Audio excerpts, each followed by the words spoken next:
Finally, if there's one channel that has relentlessly investigated and exposed the dangerous radicalization reality in India, which some people don't want to talk about, it is the Republic Media Network. Tonight, an exclusive news report on the deportation of the Al-Qaeda's top financier and Osama aide, Ibrahim Zubair Muhammad, originally from India. In fact, an Indian citizen has put the focus back on the questions we asked when we stung an ISIS member, a member of the ISIS India's recruitment network in May 2017. Can we allow terror sympathizers to weaken our resolve when, as a country, we are leading the global war against terrorism? This is an exclusive report filed by the Republic Media Network's executive editor, Abhishek Kapoor. 9 years after dreaded global terrorist and Al-Qaeda chief Osama bin Laden was killed in a raid by US forces in Pakistan's Abbottabad, his network, though weakened, but continues to operate, unleashing terror and radicalizing and indoctrinating youth across the world in the name of jihad. The man on your screen is a highly radicalized Al-Qaeda operative, a man who once worked very closely with Osama's closest aide Anwar al-Awlaki. Sharjah-born Indian national Ibrahim Zubair Muhammad studied in Osmania University in Hyderabad, went to the United States of America in 2001 to get a degree in engineering. It was the year Osama bin Laden masterminded the 9/11 attacks that killed nearly 3,000 people. Today, after serving prison term in America, he has been deported back to India and is in the custody of other agencies. The deportation of Al-Qaeda operative Ibrahim by a special flight is an indication of how closely India and the United States are working to put a clampdown on global terror. In 2015, Ibrahim Muhammad was arrested by the FBI on charges of funding Al-Qaeda's activities. He was convicted for 5 years after pleading guilty. Ibrahim went to the United States as a young man for his master's after his engineering in Hyderabad. His transition from being a bright boy to an Al-Qaeda operative involved in international terror financing is a matter of concern for global agencies. Particularly, his pleading guilty proves his level of radicalization. The level of radicalization has been revealed in the mail trail over the years between him and his brother Yahya Farooq Muhammad, who is serving jail time in America for the same crime. In one mail dated 1st of March 2009, which is part of the US court's indictment order, Ibrahim's brother tells him about how he needs to figure out more ways of transferring funds and asks if he knows any Honda there like they used to for sending money to India. In another mail exchange dated April 12, 2019, the brothers shared a 17-page document which had the transcript of Taliban commander who praised the Mumbai attackers. His deportation is a big catch for India in the war against global terror, and also puts the spotlight back on the radicalization truth, a truth Republic has seen highlighting ever since we exposed the ISIS network in India. Be it ISIS India recruiter Abdullah Basit or Al-Qaeda terror funder Ibrahim Muhammad, India cannot turn a blind eye to the radicalization reality. In his preliminary questioning, Ibrahim has been reticent about his sources and contacts through whom he raised funds for his terror activities from India. Agencies believe that his joint interrogation is important to unravel the roots and scale of radicalization in the country. This is Abhishek Kapoor for Republic TV.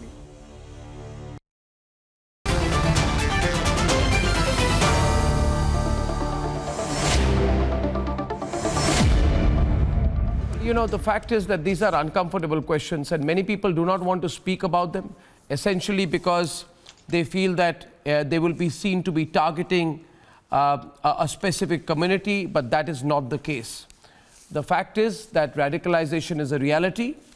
It happens to lesser or greater degrees in many situations, in many communities. So we don't need to look the other way from it. Atik, let me get you onto the debate with Shazia Elmi to start with.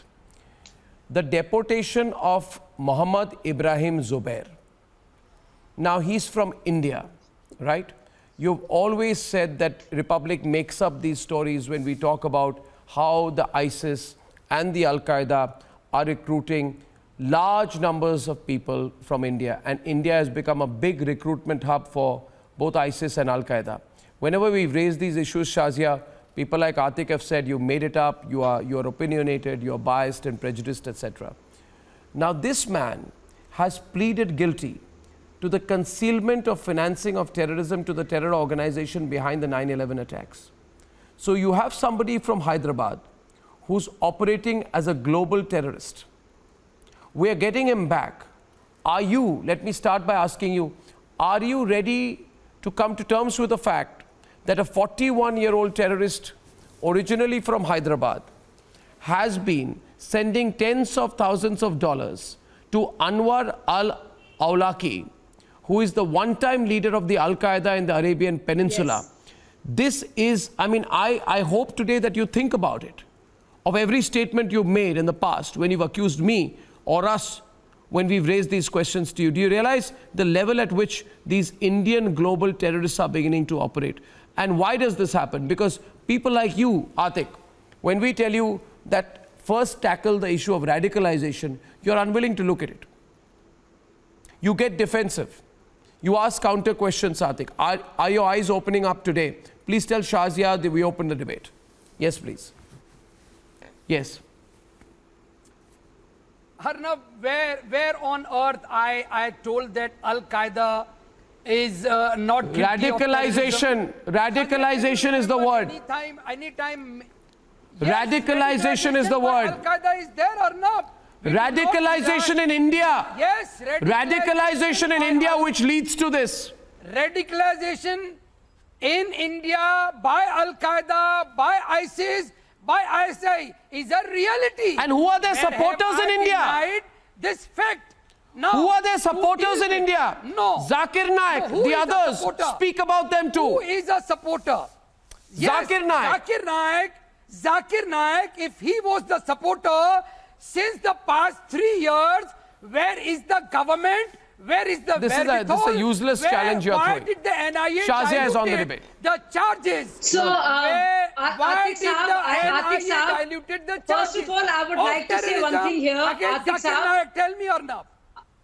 Atik Saab, with all my reverence and respect for you, let me begin by saying that these are very important questions and they have to be raised. Secondly, I want to talk about the fake narrative that is being bandied around, that is enhancing this feeling, non-existent, institutionalized pogrom against Muslims, which right from all of you to the Shaheen Bagh gang, to many, many journalists in our country, right up to Arundhati Roy talk about, which is this genocide and this imaginary, delusional mindset that is being created that leads to a sense of alienation. Let me finish, Atik Saab, आपको सुनना पड़ेगा. Atik Saab, सुन लीजिए. 10 second सुनना पड़ेगा. ये जरूरी बात है. Atik Saab, this is very rude. This is very rude. Let me finish, Atik Saab. Do not speak in between. I'm being respectful towards you. Show some manners. I'll finish in 30 seconds. You can take off after that. I'm saying this absolute vicious propaganda is creating this feeling of alienization, disenfranchisement amongst Muslims, and it could lead to radicalization, which is something we have to look at. So all of us will be guilty, all of us who actually enhance and propagate this fake narrative about Muslims are in danger. Islam भी खतरे में है और मुसलमान भी खतरे में है. इसलिए आपको भी आतिक साहब जिम्मेदारी लेनी होगी ताकि ऐसे लोग इब्राहिम जुबैर जैसे लोग फिर से ना आए और ऐसे केसेस ना आए. We all have to be responsible as citizens, and this affects not just Arnab Goswami or Shazia Elmi but also Atik Saab. Militant Salafism of this kind, or the kind that Al-Qaeda promotes, is a threat to everybody, to every Indian, Hindu, Muslim, Christian. So please get that. This is not Hindus versus Muslims or Christians I have a Danish on the other side. 1 minute. This is not crusades going on. Please get that. Absolutely. Let's have everyone on the screen. I think Atik is getting a little disturbed, so let's get everyone on the screen. Thank you very much. Mr. Kadri, you need to, first of all, Saurabh and Mr. Kadri will debate. Mr. Kadri, you know, I need to keep telling you, you are getting stung with what has happened today. This is a 41-year-old man from Hyderabad. Point number one. Okay? He's from there, he studied there. Now, what is he doing? He has said he's giving financial assistance to be used for in the preparation and in carrying out violent jihad against the United States and against the United States military in Iraq, Afghanistan, and throughout the world. And he has said, we will fight united against superpowers, be it Russia or America. And he has confessed to being radicalized. He's been radicalized here in India. Now, why are you unable to understand? He has gone and said all non-Muslims are our enemies, right? If they refuse to change their religion, when we have the capability, we will offer them to live as under our protection, or they will face the sword. This is the philosophy. Now, I am only asking you, this terrorist was receiving emails from his brother, who is a terrorist too, in 2009, who said, I need to figure out more ways of transferring. Do you know any way that we can send to India? So this person went from India to the US, supporting the ISIS and the Al-Qaeda globally, and was trying to plan for another second entry to India. Mr. Qadri, when I have exposed these cases earlier, you've attacked me.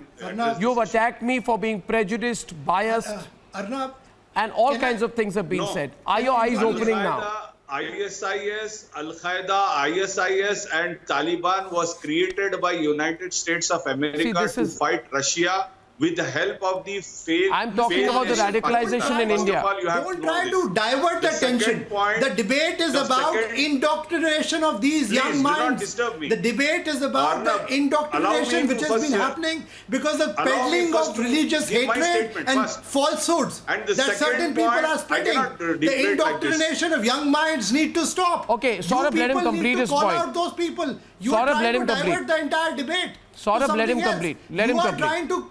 You are trying to create a false narrative here. No, Saurabh, let him complete. Let's hear him. Let's hear him and then respond. Yeah. Go on. Look, Islam is the fastest growing religion in the world, and some anti-Islam lobbies have funded and radicalized these youth. Like what happened in Afghanistan, the Pakistan was given funds to train these Al-Qaeda, terrorists. And they have attacked Russia, and at the end, America got freed from Russia. So there is nothing like Islam radicalization. It's a complete political tool which they have used. Second point is, in India, all school of thoughts, all people from Muslim community, they have never ever supported Al-Qaeda or ISIS. You see, you are making it a Hindu-Muslim issue, or you're making it a religious issue. I am simply making it an issue about terrorism, and the reality of terrorism is that radicalization leads to terrorism. Arnab, this is, don't give me textbook arguments. Saurabh. Yes, Saurabh. Indoctrination. This is the larger issue of terrorism of our young people being indoctrinated by these peddlers of hatred. They need to be called out, and the government needs to make sure that there's a de-radicalization program which has to be launched at some of these places, be it on social media or offline. Because these young minds are being indoctrinated, and unfortunately people like Mr. Qadri are only adding to it. You are providing half-baked narrative here, sir. No, people are not even willing. May I make one point, Mr. Qadri, just to speak about bias. I'd like Sushant to come in, and Abhishek Kapoor, who broke that story, is with us. I'd make one point to you, Abhishek. As a media observer, I'd get Abhishek on the debate. Saurabh, Abhishek, who broke this story, can also tell you that if you were to scan the media today, reporting the story after Republic broke the news, these bleeding hearts are not even willing to call him a top Al-Qaeda operative. You know what they have said, Abhishek? The references everyone's on is Telangana engineer convicted in US for raising money for Al-Qaeda deported. What rubbish? He's an engineer. This man is a global Al-Qaeda operative. No, you know, there's such a clear Al-Qaeda connection, but these people are playing down him as a terrorist, Abhishek, and referring to him as an engineer. Burhan Wani, son of a school teacher. Arnab, This fellow engineer. The narrative is very clear. Yes, please. Abhishek. Arnab, just a couple of things. You know, I was going through the emails that were part of the district court document of the United States, and two things came out. Please listen to me. Two things came out. In one of the mails, these two brothers are actually praising the terrorists who carried out the 26/11 attacks in Mumbai. In another email, they are actually talking about the dismay that people have of educated, highly educated youngsters getting into terrorism. And if I could just quote part of it, it says that, their surprise and confusion when they see terrorists are highly educated and affluent.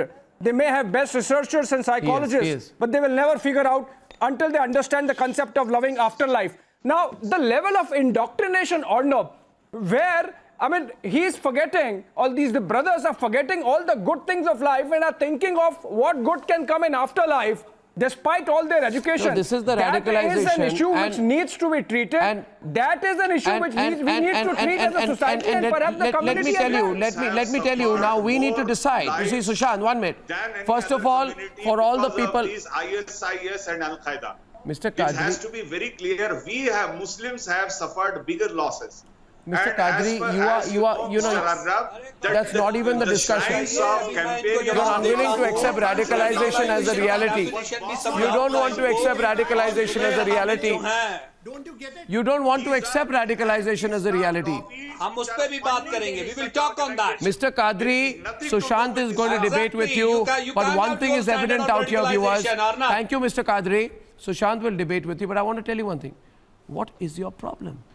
Why, Sushant, do they not want to accept radicalization, extreme radicalization, violent radicalization? And Sushant, the other thing is subtle radicalization, where a person is completely radicalized from within, but presents an exterior of not being radicalized. If you remember the story we did on Abdullah Basit, these are people who conceal their radicalized nature.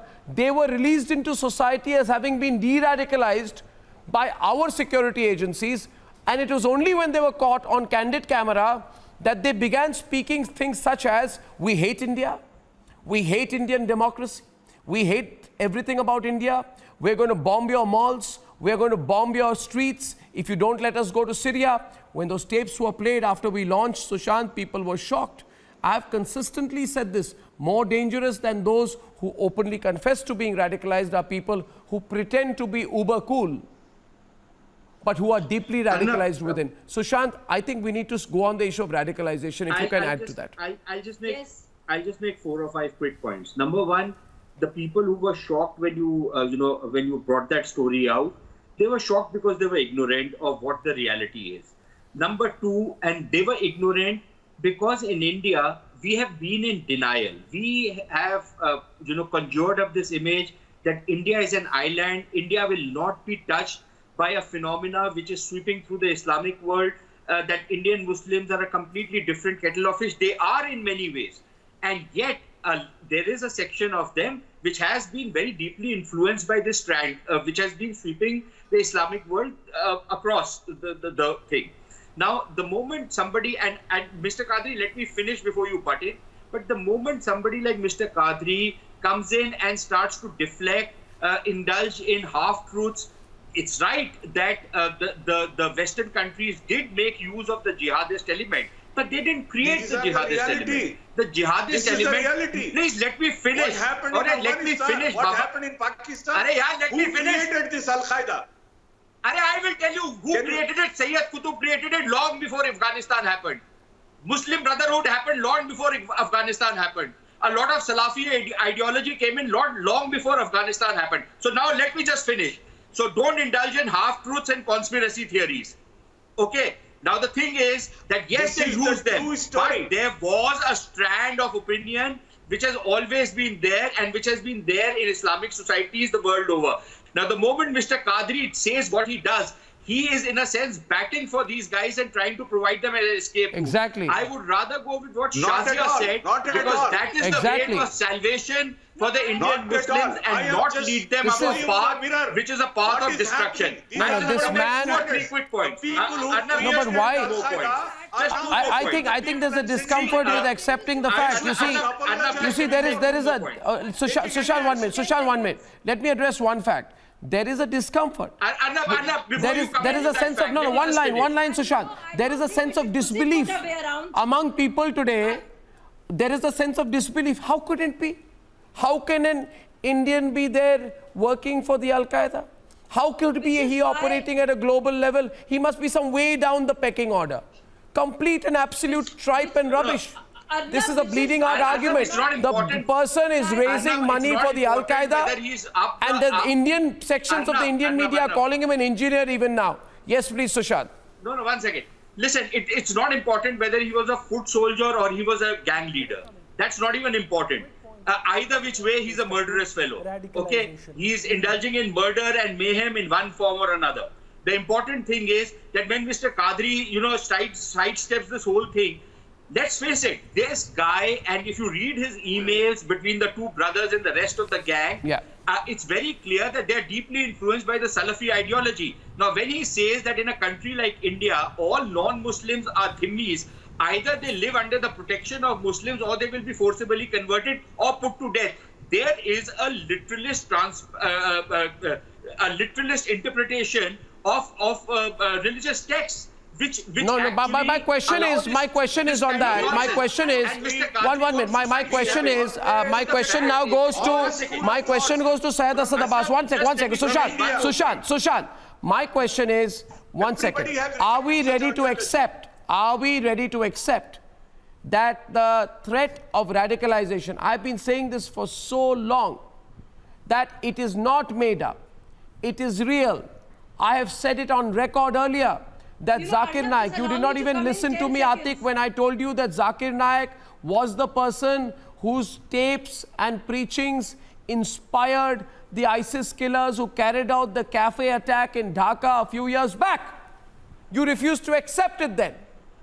You continued to be in denial, and I told you at that point of time, if you remember, that the radicalization happens. Take your mask off. Take your blinkers off. My question is, please understand. You know, we were shocked in Dhaka. One point I want to make, and then I'll pass it on. In Dhaka, the ISIS killers, the suicide bombers, you know, some of them were very young boys from very privileged backgrounds. They went to public schools. They spoke accented English, right? They had some of them. One of them was a son of a diplomat, if I'm not, a big top bureaucrat in Bangladesh, and people were horrified. No. How did these kids from our urban centers get radicalized? Remember that? Saurabh?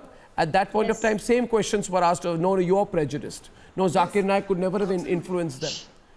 What we are talking about, the dangerous lurking reality. It's about the clear and present dangerous lurking reality. It's a clear and present danger, Arnab. Okay, Shazia and Syed Asad Abbas, which we have to watch out for. Okay, Shazia ji, I heard your opening statement that you made. Okay, let her make her point and then you come in. I'd like to quickly. I heard you. Okay. Okay, thank you. I'll make my quick point. Shazia ji, myself, Khadri Saab, Atiq Saab, Danish Saab, we are all Muslims. Are we taking our swords out? Are we radicalized? Are we killing other people? Are we suicide bombers? No. The people most affected, most killed people in the world are Muslims by Al-Qaeda, ISIS. Who are they? They are the misinterprets who are radicalized by anti-Islam lobby, because these terrorists are killing more Muslims than ever. Second, last point, ma'am. Last point. Let me conclude. 10 seconds, ma'am. Shazia ji, 10 seconds. The last point that I'd like to make, Arnab, I'll make a larger point. I might draw ire from a larger community. But if there is radicalization in India, I swear to you, Arnab, let it be nipped in the bud. Let it be stopped. Let it be taken off. That is a lie. But the burden of proof lies on those who claim so. Let the burden of proof Where is the burden of proof? Let us stand What is there to corrected prove? and let's put an What is there to prove here? I don't know what you're saying. What is there to prove here? Proven. That's proven. What is there to prove here? And questioning is going to begin. The flight is landed in Amritsar. No, let me say something. No. Now let me come in. Because of the points that you raised, I would like to appeal to all the fellow Muslims and fellow Hindus on this. And I want to make a larger point. And what is that point? ISIS newsletter in the month of January, Al-Naba, had dedicated an article to recent changes to India's citizenship laws, which introduce religion criteria, so to speak. Now, the point that I'm making is that Indians have resisted the overtures of the militant Salafism so far. But with this kind of propaganda, with this kind of fake news, with this kind of sophistry and fakery, and this kind of anti-Modism that is also based on a lie, with this absolute lie that is made up of institutionalized discrimination against Muslims. Because a Muslim, as per Prophet peace upon him, will not remain a Muslim. I want to, in the imminent threat. In the imminent threat, one second. Let me get in General KK, please, because Abhishek coming to you in a minute. You see, my worry is about sections that remain in denial. My worry is about people.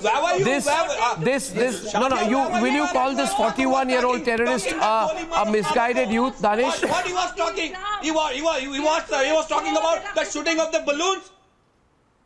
What are you talking about? Over in the fair. Where were you? What about that radicalism which has been penetrated in the politics of our country? Shazia is on the left. We are having problem with that. You people are having a dual standard on radicalization. You want to talk on the radicalization of I think the responsibility. Thank you, Danish. I don't think you're understanding. Danish, thank you. I'd like General KK to come in along with Atik back on the debate. You see, General KK and Atik on the debate. I need to tell you one small thing here before you can respond. You see, in the context of CA, which was mentioned here by Shazia, the problem is when you completely misinterpret and put out a false narrative, it gets picked up. I kept telling you, you later accepted when the matter got debated in Parliament, when Kapil Sibal accepted that yes, I made a wrong statement when he admitted that Indian Muslims are not affected by CA, but by then the narrative had been set. And General KK, on 5th May, it was reported that the Al-Qaeda's Middle East wing released a statement, and it said, Muslims' dignity is in jihad, so fight, either you live with dignity or die for it. This was a statement to wage war against India. So the fact that Al-Qaeda is looking for support bases in India should not shock you. It should not shock you. Our ISIS newsletters were based on the lies that were spread about the CAA.